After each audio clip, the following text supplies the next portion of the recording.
आपले मागासवर्ग आयोगाचे अध्यक्ष जस्टिस सुकरे साहेब आणि सर्व मी नाव घेत नाही आयोगाचे सर्व सदस्य आणि मुख्य सचिव, अतिरिक्त मुख्य सचिव आणि भांगे सर्वप्रथम मी सगळ्यांना आपल्याला मनापासून धन्यवाद देतो. आपल्या सगळ्यांचे आभारही मानतो. याचं कारण एवढ्या जलद गतीने एवढा मोठा सर्वे आपण पूर्ण केला. मराठा समाजाचं शैक्षणिक आणि सामाजिक आर्थिक मागासलेपण तपासण्यासाठी राज्य शासनाने राज्य मागास वर्गाला टर्म्स ऑफ रेफरन्स दिला होता आणि त्याप्रमाणे राज्य मागास वर्ग आयोगाने अतिशय वारफुटिंगवर मी म्हणेन डे नाईट काम केलं आणि जवळपास यामध्ये 3.5 ते 4 लाख लोक डे नाईट काम करत होते आणि आपल्याला यामध्ये अनेक लोकांनी मदत केली जे यापूर्वी देखील देवेंद्र फडणवीसजी मुख्यमंत्री असताना जे मराठा समाजाला आरक्षण दिलं होतं आणि ते सुप्रीम कोर्टात टिकलं होतं, हायकोर्टामध्ये आणि दुर्दैवाने सुप्रीम कोर्टामध्ये ते रद्द झालं.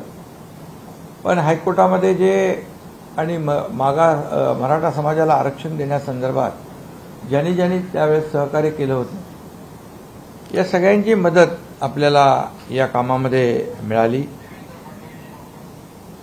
आणि त्यामध्ये मागासवर्ग आयोग, सुकरे साहेबांनी आणि त्यांच्या टीमने ज्या गोष्टींची ज्या यंत्रणांची आवश्यकता होती त्या सर्व यंत्रणा यामध्ये कामी आणल्या, त्यांचं सहकार्य घेतलं आणि आज हा अतिशय महत्त्वाचा असा अहवाल या ठिकाणी शासनाला त्यांनी सुपूर्द केलेला आहे.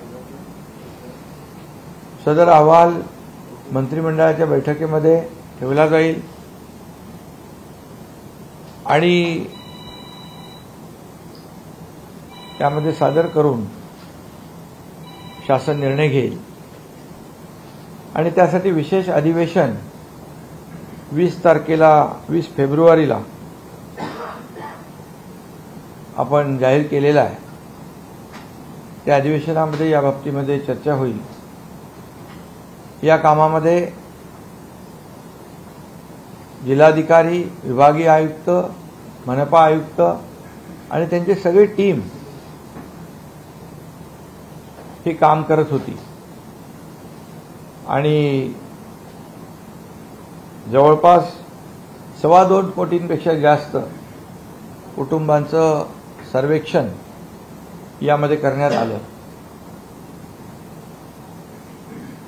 त्यामुळे मी पुन्हा एकदा सांगतो की आदरणीय सुकरे साहेब आणि त्यांच्या टीमचं मनापासून मी अभिनंदन करतो. ज्या पद्धतीने काम झालेलं आहे त्यामुळे आम्हाला शासनाला विश्वास आहे की मराठा समाजाला शैक्षणिक आणि सामाजिक मागासलेपणावर टिकणारं, कायद्याच्या चौकटीत बसणारं आरक्षण ओबीसीला कोणताही धक्का न लावता, इतर समाजावर कुठलाही अन्याय न करता या ठिकाणी मराठा समाजाला देय असलेलं टिकणारं आणि कायद्याच्या चौकटीत बसणारं आरक्षण देता येईल, मिळेल असा विश्वास आम्हाला वाटतो. त्यामुळे मी पुन्हा एकदा आपल्या सगळ्यांना मनापासून आज जास्त बोलणं या ठिकाणी उचित नाही. आपण आम्हाला अहवाल दिलेला आहे, सुपूर्द केला आहे. त्यासाठी खूप आपण सगळ्यांनी मेहनत परिश्रम घेतलेले आहेत आणि त्यामुळे मी पुन्हा एकदा शासनाच्या वतीने मनापासून आपल्याला धन्यवाद देतो.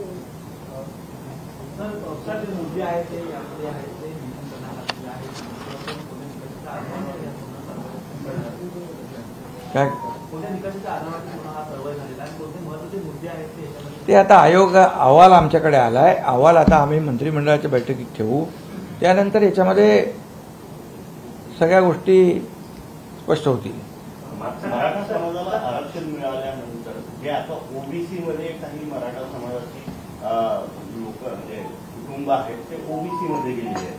आता हे जे मराठा समाजाचं स्पेशल आरक्षण असेल ते त्यांना लागू होईल का? नाही, याच्यामध्ये मराठा समाजाला आरक्षण आपण देताना जे तुम्ही म्हणाला ते कुणबी दाखल्यांचा विषय, ज्याच्या जुन्या नोंदी कुणबी आहेत 1967 पूर्वीच्या, त्या जुन्या नोंदीचा कायदा आहे पूर्वीचा, आपण काय नवीन केलेला नाही. आणि त्याप्रमाणे जुन्या नोंदी ज्या आहेत त्याचा वेगळा नियम आहे, कायदा आहे. आता हे मराठा आरक्षण जे आहे हे आरक्षण पूर्णपणे ज्यांना कुठल्याही नोंदी नाहीत आणि जे आपण पूर्वी मराठा समाजाला आरक्षण दिलं होतं त्याप्रमाणे हे आरक्षण देण्याचा निर्णय सरकारने घेतलेला आहे. सर, मागच्या काळात सुप्रीम कोर्टाने काही त्रुटी ज्या आहेत त्या दाखवल्या होत्या, त्या त्रुटी आता या अहवालात दूर झालेल्या आहेत का? आता तेच अहवालामध्येच ते आता आयोगाने काम केलं ना, म्हणून तर मी त्यांना धन्यवाद दिलेत की ते सगळंच त्यांच्या समोर होतं. तर त्याच्यावर मी आज बोलणं उचित नाही. सीएम साहेब पहिले कॅबिनेट समोर मांडतील. पहिला अधिकार कॅबिनेटचा आहे. कॅबिनेट त्याच्यावर सविस्तर चर्चा करेल. मग त्यातले जे मुद्दे आहेत ते सीएम साहेब आपल्या पुढे नंतर देतील सगळे. उपोषणाला बसलेले आहेत, याच संपूर्णपणे मागणीला घेऊन आता उपोषणासाठी तुम्ही काय सूचना द्याल त्यांना? कधीपर्यंत? नाही, खरं म्हणजे मी एवढंच सांगू इच्छितो की आता 20 तारखेला विशेष अधिवेशन आहे. त्याच्या अगोदर कॅबिनेटमध्ये चर्चा होईल. सरकार एकदम सकारात्मकपणे काम करते.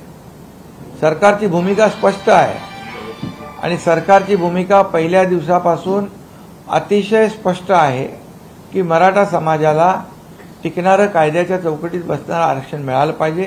ओबीसी समाजाला, इतर समाजाला धक्का न लागता ते मिळालं पाहिजे, ही भूमिका आहे. आणि त्याप्रमाणे ज्या जुन्या कुणबी नोंदी तपासण्याचं काम देखील आंदोलकांच्या मागणीनुसार केलं. जस्टिस शिंदे कमिटी अपॉइंट केली आणि त्याप्रमाणे कुणबी नोंदी देखील सापडल्या. त्यांना प्रमाणपत्रही त्या ठिकाणी देण्याचं काम सुरू केलं होतं. आणि त्यामुळे एक सकारात्मक सरकार असताना आंदोलनाची भूमिका घेणं मला वाटतं उचित नाही आणि त्यामुळे त्यांनी आंदोलन देखील मागं घेतलं पाहिजे. आज जेव्हा काही त्याच्यामध्ये अडथळे होते, काही बाबी अस्पष्ट होत्या अगोदरच्या GR मध्ये, त्या देखील आम्ही सुटसुटीत सुलभपणे दाखले कसे मिळतील ज्यांच्या कुणबी नोंदी जुन्या आहेत त्यांना. त्यामुळे सरकार पूर्णपणे सकारात्मक आहे आणि त्यामुळे आंदोलकांनी सरकार सकारात्मक असल्यामुळे आंदोलन एकतर करायला नको होतं, दुर्दैवाने ते झालं. परंतु आता त्यांना आव्हान आहे की सरकार हे सगळ्या गोष्टी करतंय आणि त्यामुळे आंदोलन मागे घ्यावं अशा प्रकारची विनंती आहे. या अहवालानंतर जरी मराठा समाजाला कुणबीमधून आरक्षण देणं आणि ओबीसीमध्ये जरी आरक्षण देण्याचा मार्ग मोकळा झाला तरी ओबीसी समाज यावरती नाराजीची भूमिका व्यक्त करतोय, त्यांना कसं सरकार हाताळणार? नाही, यामध्ये मी पहिल्यांदाच सांगितलं की सरकारची भूमिका कुठल्याही समाजाचं आरक्षण काढून दुसऱ्या समाजाला देण्याची भूमिका नाही. ही भूमिका अगदी पहिल्या दिवसापासून आम्ही मांडतोय आणि जे जे काय आम्ही निर्णय घेतोय ते कुठलेही निर्णय इतर समाजावर अन्याय होऊन मराठा समाजाला न्याय देण्याचं काम त्या ह्याच्यातून होईल असं कुठलंही आम्ही, शेवटी सगळे समाज आम्हाला एकच आहे, एक समान आहे. त्यामुळे ही भूमिका सरकारची पहिल्या दिवसापासून स्पष्ट आहे आणि काही ओबीसी नेत्यांनी बघितलं, ते नोटिफिकेशन पाहिलं आणि त्याच्यामध्ये त्यांनी पाहिल्यानंतर त्यांनी भूमिका सकारात्मक स्पष्ट केलेली आहे. त्यामुळे आणखी ज्यांचा काही गैरसमज असेल तोही दूर होईल. धन्यवाद.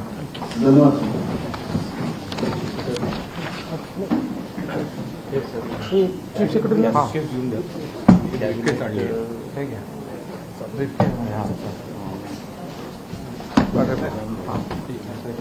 हो करेक्ट.